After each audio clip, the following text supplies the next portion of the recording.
Okay mga kaibigan, akin siyang lagyan ng net para hindi maubos ng mga ibon. Medyo kasi manibalang na sila. Baka mamaya ay kainin. Tulad ng aking blueberry. Ayan. Ito mamaya-maya, hindi ko na ito makikita kasi kakainin na yan ng mga ibon. Wala po akong na-harvest dyan. Iba mga kaibigan, ang lalaki pa naman ng bunga. Yan. Ang lalaki. Sayang naman kung hindi ko yan makain yung mga yan. O, ayan. May cover na. Sana lang huwag dumaan yung mga ibon dito. Dahil open. Nako.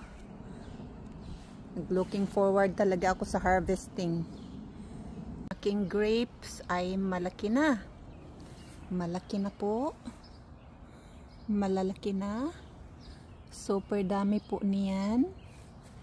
Super dami. Ay, ang next kong bibilhin ay ang cover nito.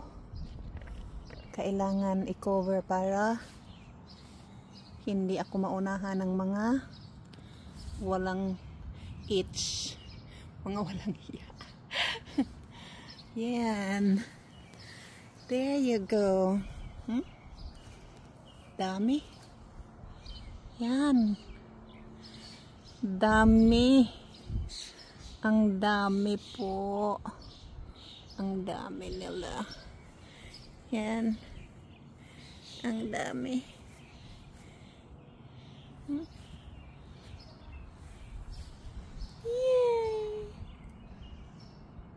Pero yung aking asparagus, grabe mga kaibigan, no? Tapos sabi ng aking asawa, dapat daw ito pa lawakin kasi para daw itong bamboo. So, dadami at dadami sila. Palalawakin ko ito next year kasi hindi pa naman ako pwedeng mag garden this year dahil nga invalido pa ang inyong iyaan. Kaya tingin-tingin na lang muna. Pagmasdan ko muna sila hanggang sa mamatay sila. Parang winter pa rin, ano, ang lamig-lamig pa rin, no. Naka-coat pa rin ako. Ito parang gusto kong kunin at kainin. Pero sige lang, next year na lang kasi 2 to 3 years. So next year 2 years na sila. Pwede na ako mag-harvest. Kung hindi pa, mag-antay pa ulit ako.